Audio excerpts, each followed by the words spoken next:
We have a crisis in the world, tremendous crisis, and also crisis in our consciousness, in us. I see the urgency of change, radical revolution, mutation in the mind. I see it. It is necessary. There is complete quietness of the mind, and that which is silent has vast space. Only then that which is nameless comes into being. This is Urgency of Change, the Krishnamurti podcast.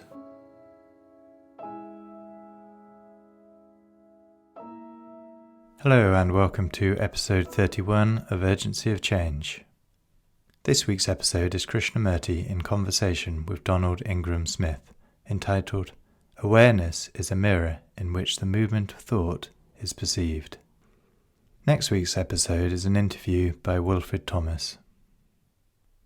This is a podcast from Krishnamurti Foundation Trust.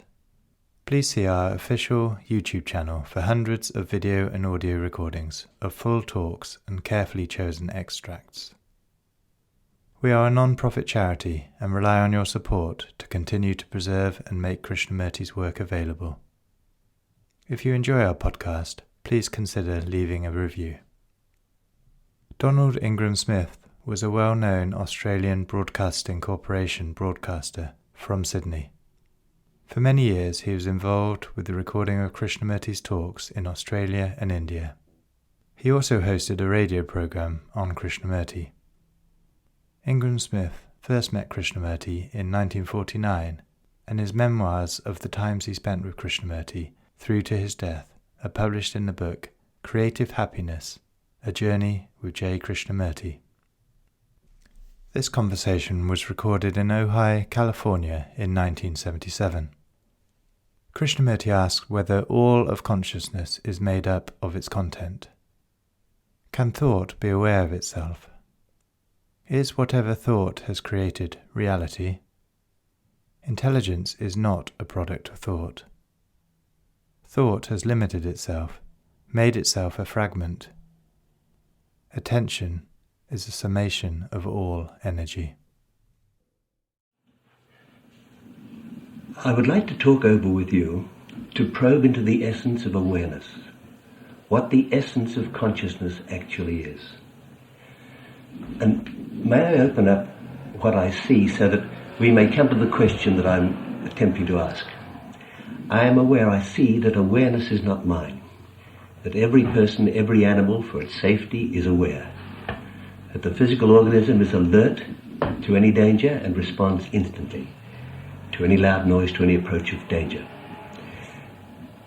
And awareness of feelings, inward awareness of pleasure and pain, every animal has this too. So awareness is not different in me. It is the source of survival, but it is also the source, it seems, of intelligence, to be aware. If I'm not aware of something, I don't act intelligently in relationship to it. And to the extent that I am aware outwardly and inwardly of my actions and my living, when they match the situation, this is intelligence, would seem. Awareness, then, is consciousness, but unlike thought, which is part of consciousness and sequential in time, being aware is whole, is immediate, has no specifics, no borders, and no limitation. My question is, can the mind, can consciousness be thinking, be aware of thinking rather, can the mind and consciousness be aware of thinking without further thoughts arising? And why do they arise? In other words, awareness is a different kind of consciousness from thinking. I'm not quite sure I understand that question. Right. Can consciousness, the mind, be aware of thinking, be aware of its thinking, without other thoughts arising? Aha.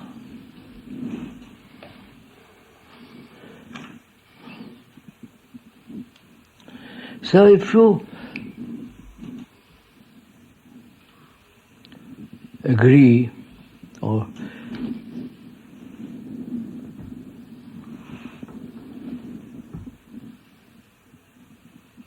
can think over this problem together. First of all, consciousness is not all consciousness made up of its content. Without its content, there is no consciousness. And the content is put together by thought. Yes. Which makes up consciousness. And you can use the word mind to convey all that. But I think we better stick to the word consciousness instead of bringing in the mind for the moment. Yes. So consciousness is its content, and its content makes up consciousness. Memories, experiences as knowledge, all the structure and the nature of thought, the churches, the rituals, the bishops, the archbishops and the popes and the Hindu temples and the Muslim temples, all that is put together by thought. Yes. I think that's fairly clear. Yeah, it is. No, just me. And thought being limited, as we were saying this morning in that discussion earlier. Yes, that's right. Thought being limited, whatever it does is still fragmentary. Right. And you are asking whether awareness, which is not the product of thought, if it is not the product of thought, is that awareness a perception of the whole? Right.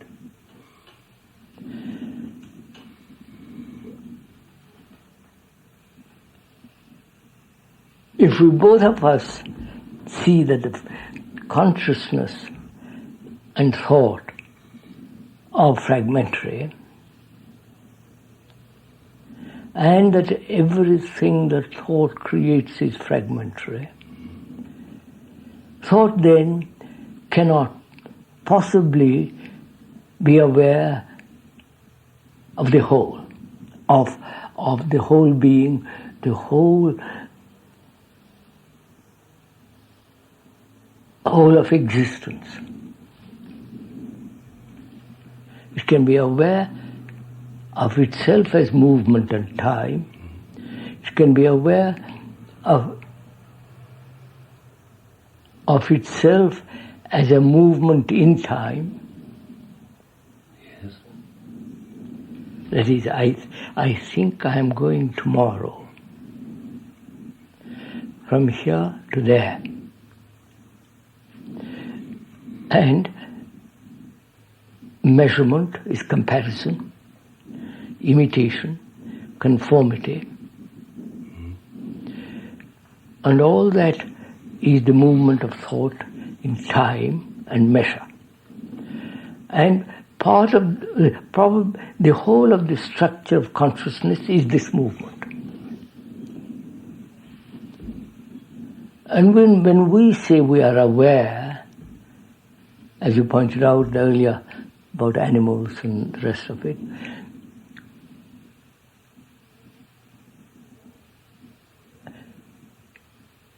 is thought aware of itself? Can thought be aware of itself? That's one point. Is thought, or can thought be aware of itself, watch itself in movement, or is awareness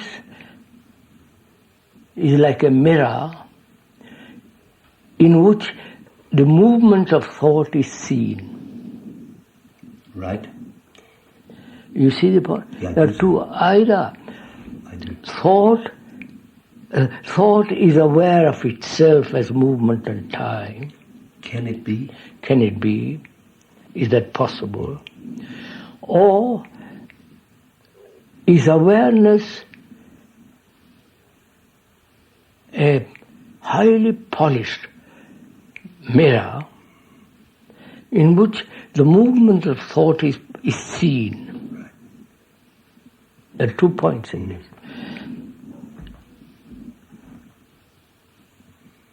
Can thought be aware of itself? It seems to me that when thought watches itself, thought stops. We are asking, can thought be aware of itself?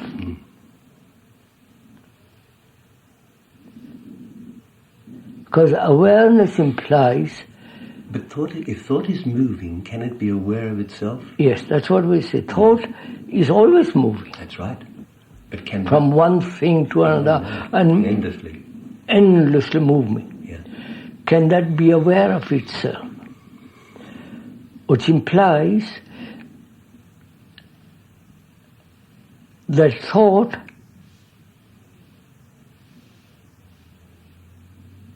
can see itself as movement. Which means it can see itself as a movement after creating an image about it, or having come to a conclusion that it must see itself,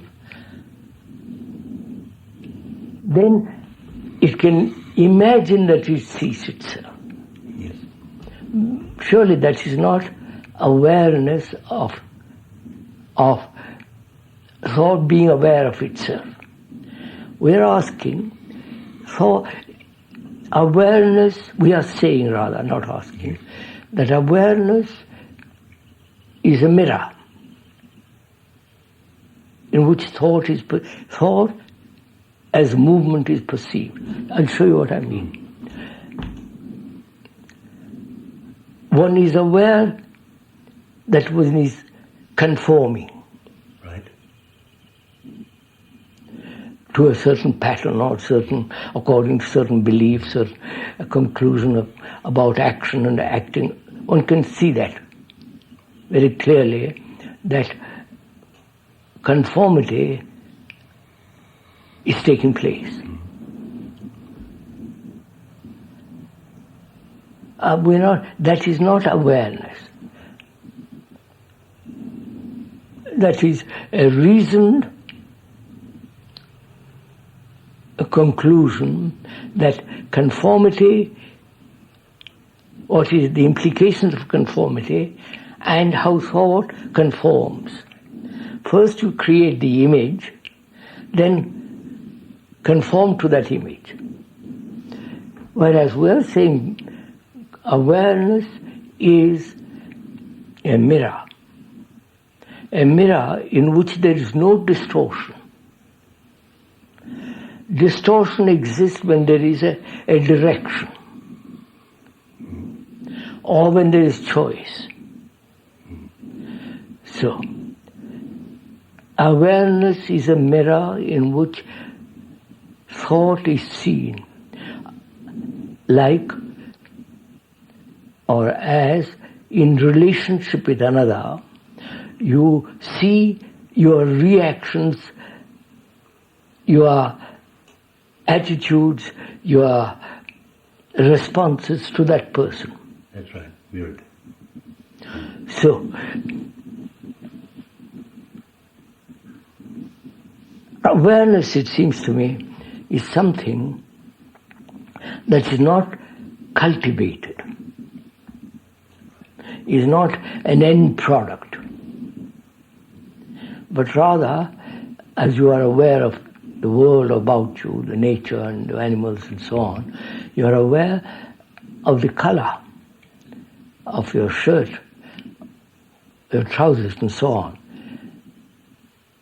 Watching. That's implied to see, actually see the color of the trousers which are blue. And to observe without calling it blue, without giving it a name, and to merely watch it, without the observer who is put together by thought as the me, the perceiver.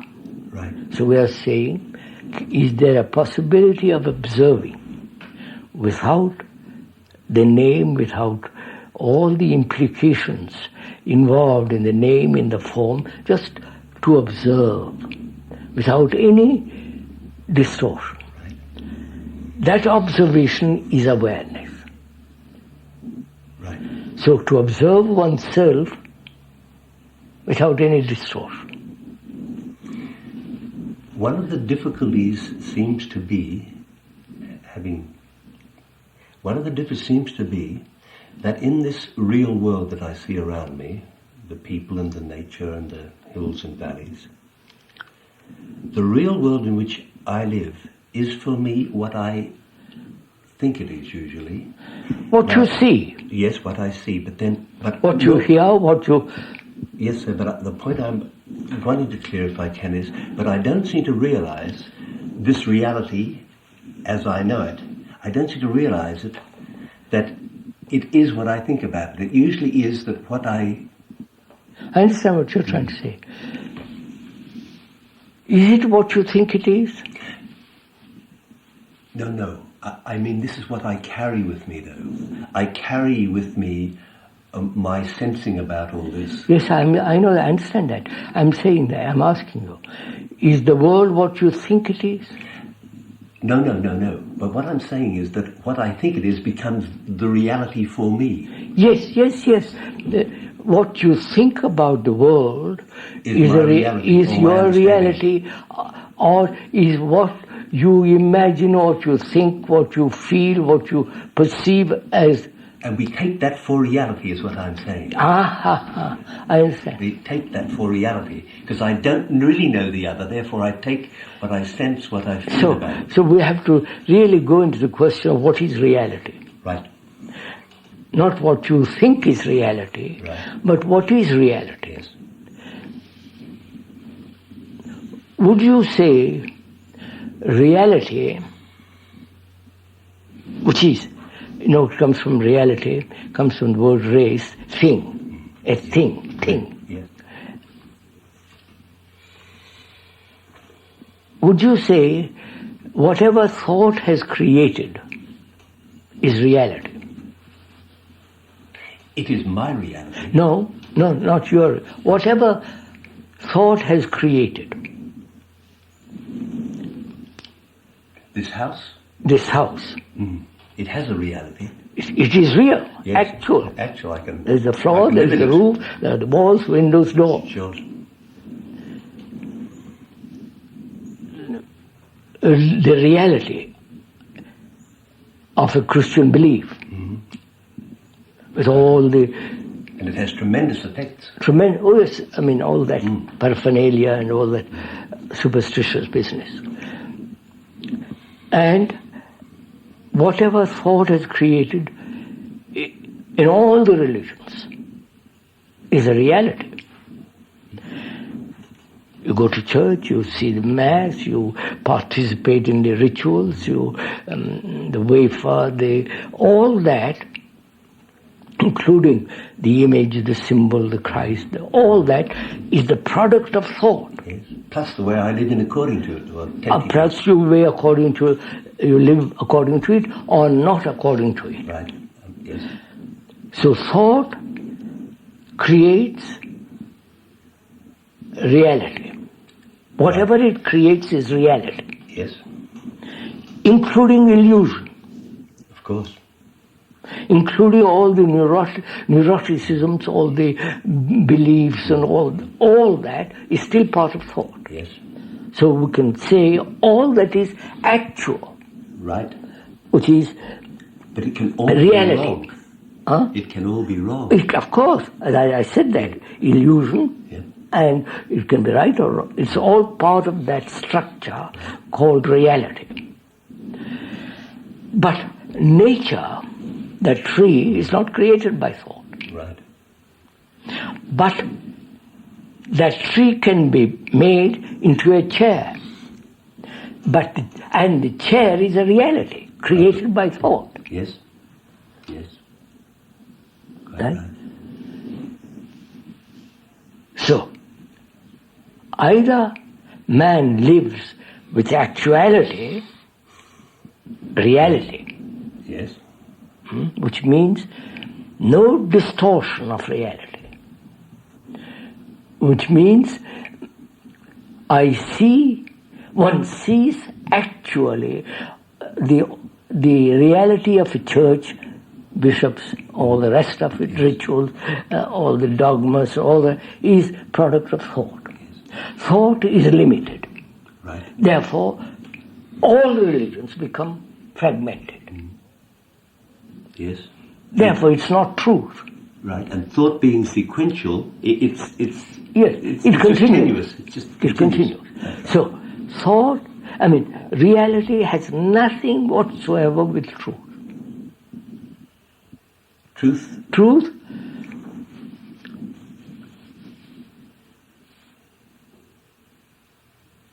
Truth you can say is that which is. Yes. That which is, right. That is. That's all. This is actual. The chair made out of a tree, which is not, the tree is not the product of thought, but the chair is. And to see that the chair is actual, it is there. Yes. And to see all religions, all beliefs, all nationalities, all this division that's going on in the world is the product of thought. To see that and act upon it, act upon it in the sense not to belong to any of that, the freedom of that is truth. Freedom from the false, freedom from the false in the sense, the false ideas about it, the false beliefs, because all beliefs are false. Right. All beliefs are neurotic. And the feelings about it too are included in that. All that. Yes. Feelings, aspirations involved in all that. But when the whole structure of the mind, including the intellect and all the rest of it, the brain, when it's free from the false attributes we have given to thought, false attributes which thought has brought about, my envies, greeds, fears, ambitions, all the rest of it, when there is freedom from all that completely, then there is truth. So, having seen the revelation of this, one sees the fact of this, the fact of it. But this insight, can one stay with this insight rather than attempting to go beyond it? No. Because there's a no tendency moment. Sir, look. We said all the attributes which we have given to reality,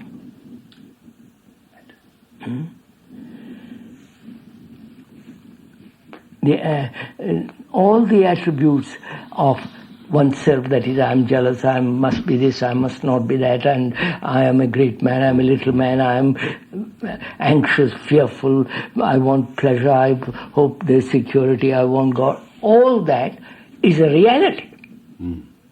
Right. The thought has created. Yes.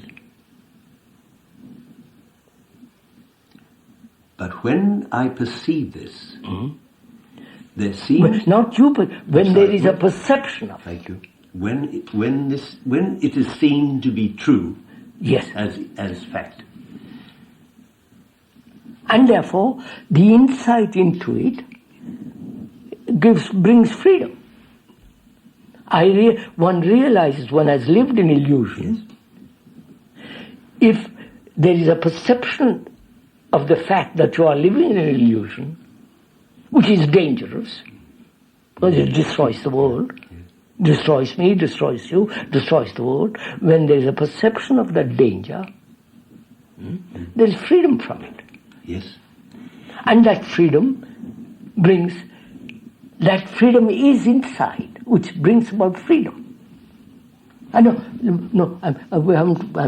not made it clear.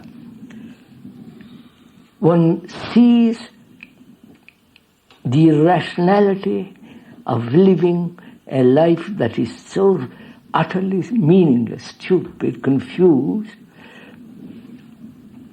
when one sees that is brought about through the movement of thought as time and measure, and sees the illusory nature of it, actually, there is freedom.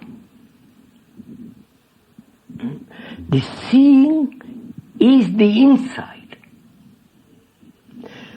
And if you say, can the mind remain with that insight? That's what I'm asking. I know.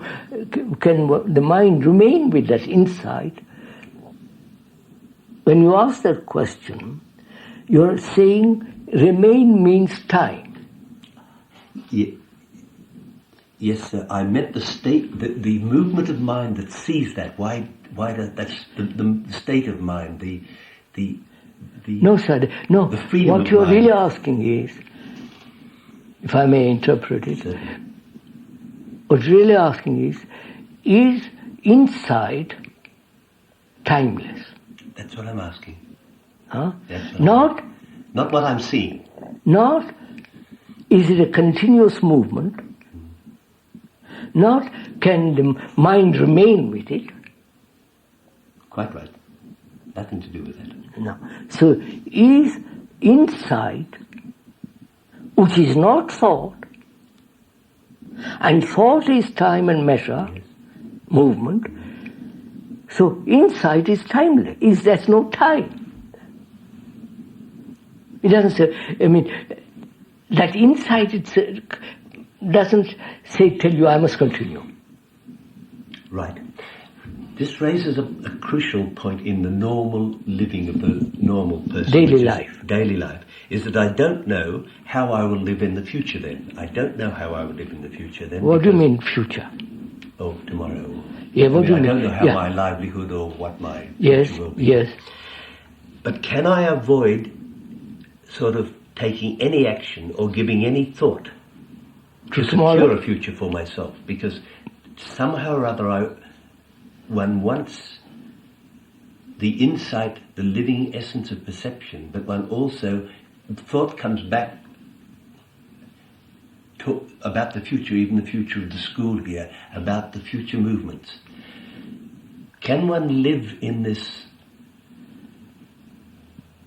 state of Timelessness? timelessness?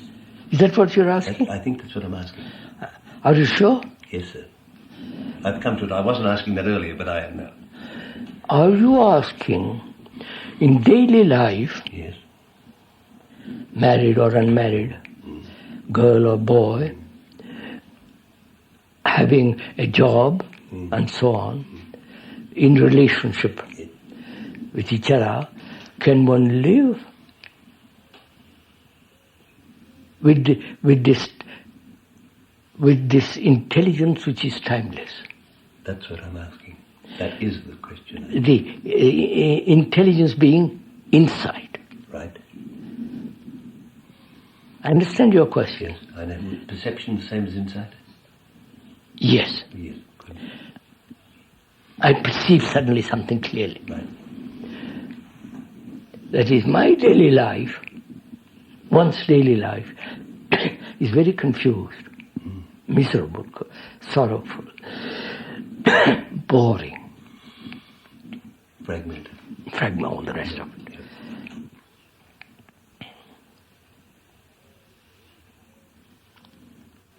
And at the same time, have this intelligence operating. Impossible.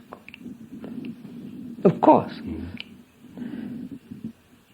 Because this daily life is remembrances, memories, experiences, knowledge, technically and so on, is the movement of thought.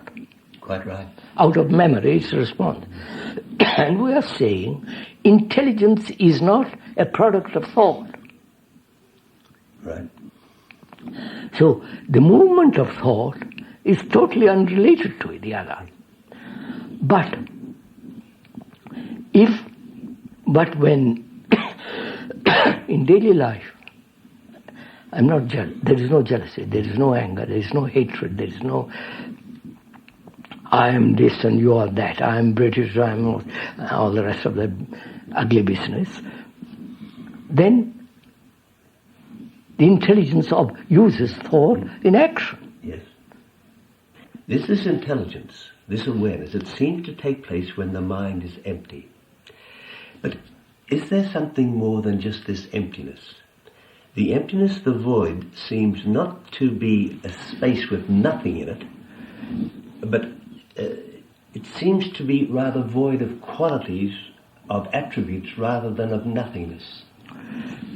No, I wouldn't use the word nothingness. But, sir, listen, we said reality,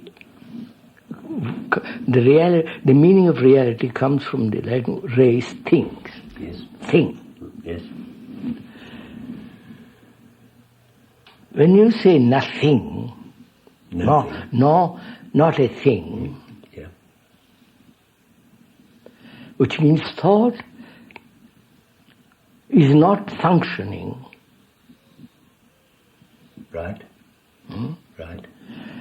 And therefore a different state altogether. It's not nothingness.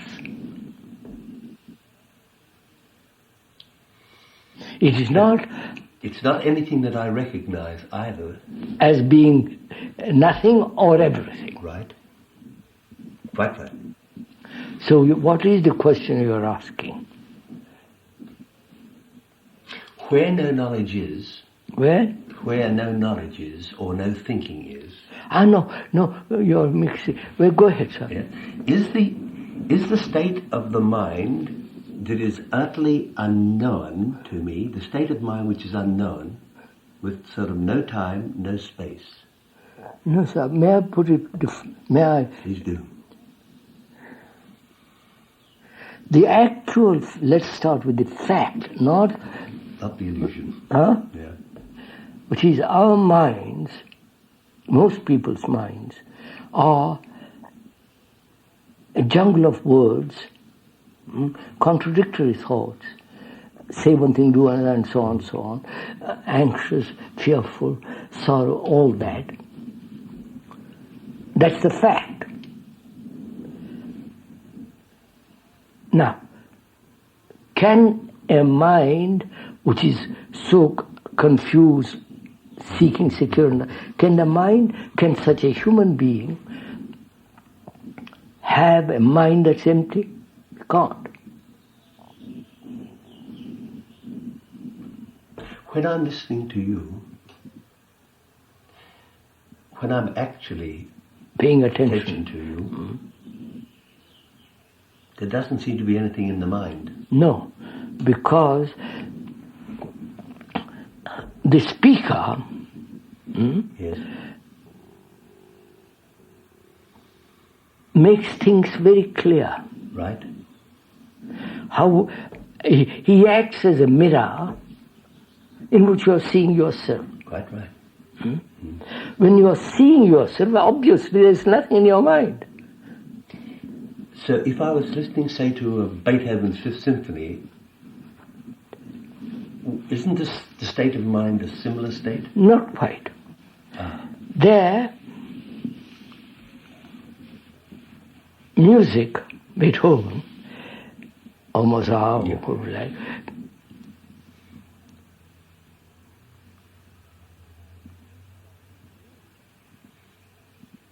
by his music, he's pushing away from you all the turmoil. Okay? You're, for the moment, it's like, sir, may I say, Swimming in sound. Swimming in sound. yes, may I say it's like a child who is naughty, and give him an excellent toy, complicated toy. For about an hour, he'll be very quiet. Because the toy has absorbed him. And the music absorbs me. Yeah. Right. Here, On the contrary, he says, don't be absorbed by the speaker. You're really absorbed in a sense by your going with what is being... You are listening attentively. See, in that state, you're not being absorbed by anything, you're listening. Thank you. Wait a minute, sir. In the same way you can say, I'm listening to music. No, but I'm absorbed in that. There's a Yeah. I see the difference. And there is pleasure in it. Yes, oh yes, There is a remembrance. yes, that's There right. is a sense of association of the various notes, the silence between notes and so on, so on. It's very... But I think here, when you are listening to the speaker, to K says, listen. There is no authority here. Yes. This is not a toy you are playing with. This is not something acting as a drug or a stimulant. You are participating, sharing in a very deep problem. Therefore, you are observing, you are looking, you are listening, you are involved totally in what you are doing. Is this state, this Attentive. state, which is open too, because it's not closed on anything. No. It has no border, no periphery. No, because attention implies, as we said earlier, there is no center from which you attend. Right. Moment you have a center from which you attend, there is a periphery. Of course. There's a circumference. So far, yes. That periphery, that circumference may be 100 miles or little space, but there is always The center. measuring point from here to there, from from me there. to it. Yeah. Sure. But now, all this attention, it's a kind of, it almost seems to me like it might be the source of energy, attention. Attention is the summation of all energy.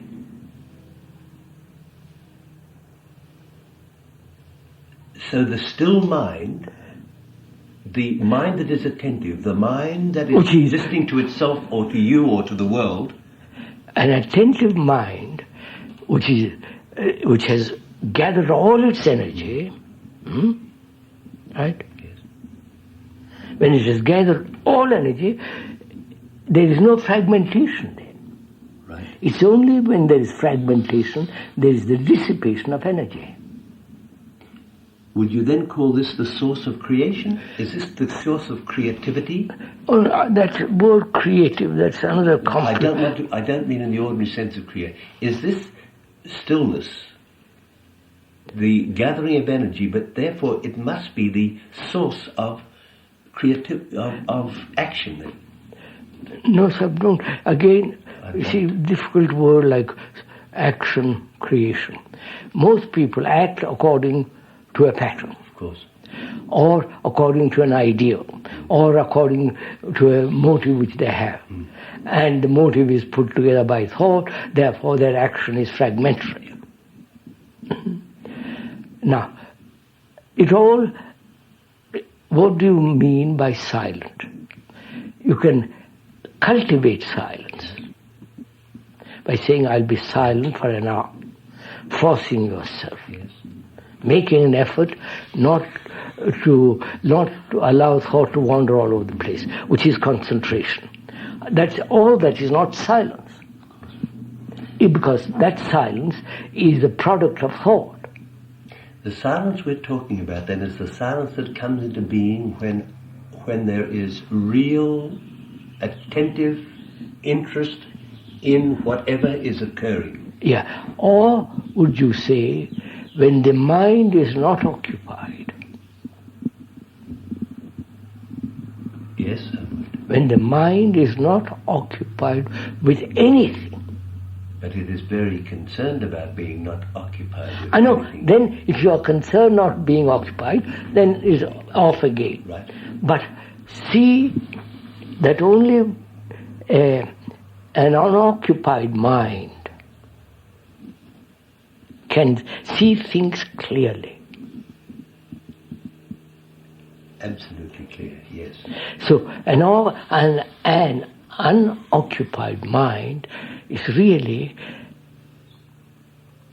a silent mind. But that silence has tremendous significance.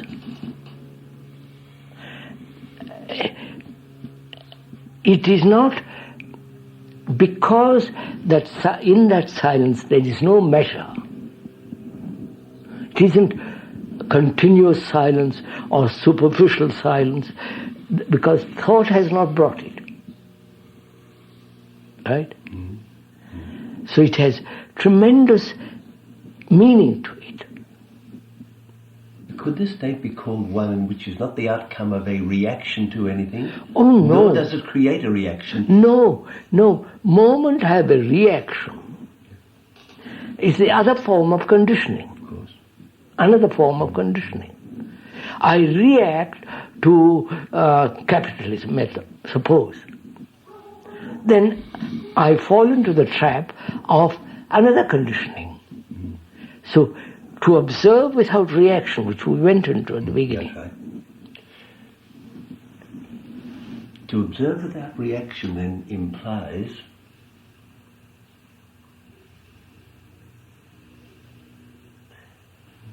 to observe without the me, without the center. Without the past. Without all the all that.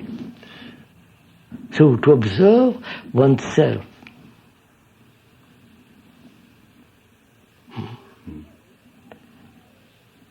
And that observation is only possible in the mirror of relationship. Then, so this brings us to the crucial aspect. Could we then say that awareness, the measureless state of attention, is that love? I know I'm not changing a word to it. No, I don't. So, would you say love? It's a form of energy. No. What is love in the present day world? Actual. How I feel. How you feel? Pleasure, sex, sensation. I love champagne. I love God. I love this, all the rest of it. Jealousy, anxiety, fear is involved in what we call love. Surely pleasure and desire and pursuit of desire and a mind that's frightened is not love. So, can a human being living daily free himself from all that? If he can't, there is no love. He may talk about it, he may write endlessly novels about love, boy meeting the girl, and marvelous scenes and conversations and dialogues, but that's not love.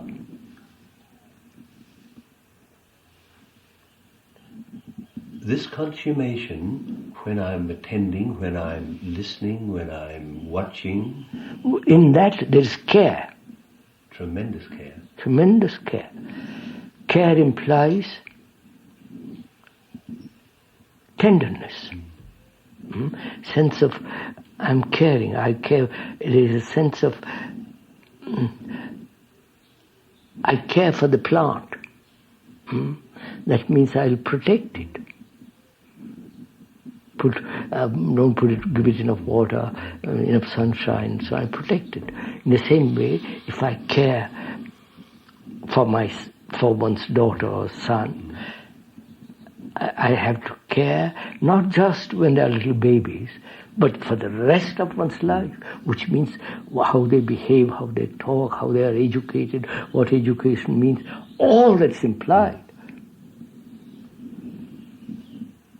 Now, they care for the babies very much and then throw them to the wolves afterwards. If you have an insight into all this,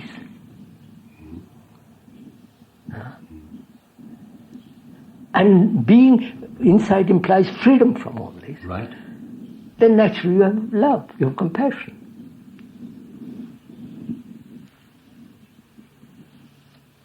Compassion Are you is... saying one follows the other, or are they the same? No, not a sequential. No.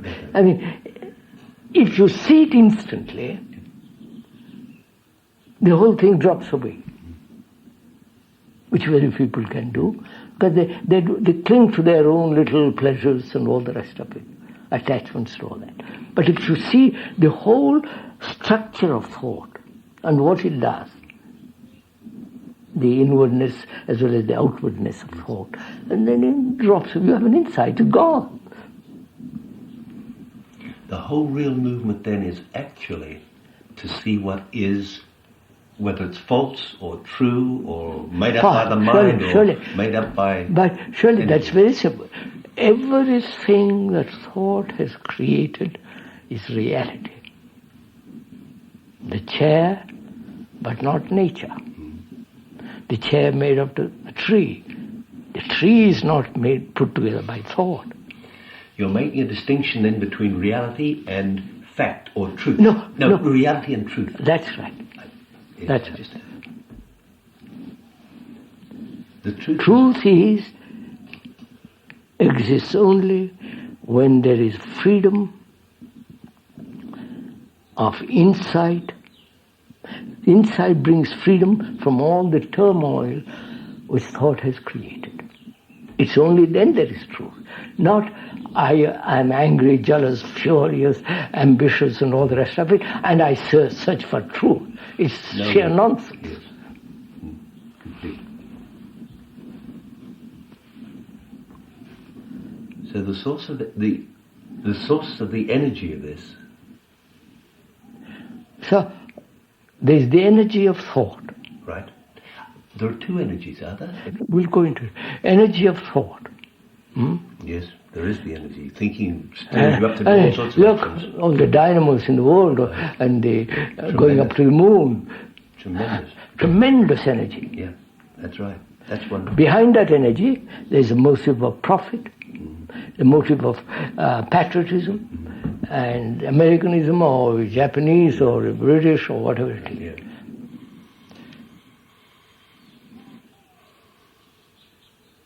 Surely, sir, there is only energy, not two types of energy. Energy, which thought creates. Thought is part of that energy. Yes. But thought says, I'm going to capture the world. Yes. I'm going to understand the universe. I'm going to find truth. Then you'd say the energy of stillness is actually greater than the energy of action in the ordinary sense of activity? No. The energy of... there is energy. Right. Thought, which is also a part of this energy, right. Thought has, if one can put it, has limited itself. That's right. Has made itself a fragment. And then acts on the fragment. Or acts according to the fragment. As a British, as a Catholic, Protestant, all the rest of the nonsense. But it's still part of that energy. So when thought has its right place, there's no conflict in thought. Therefore, there is an energy which is entirely different than the energy of which thought has limited for itself. Is this clear? I think so. Could one say then that awareness, being aware, is the source, the gathering of energy, therefore, in a sense, the source of energy? No, sir. No. Look, sir, there's energy. Right. The tree is energy. Part of this energy. Huh? The whole universe is part of this energy.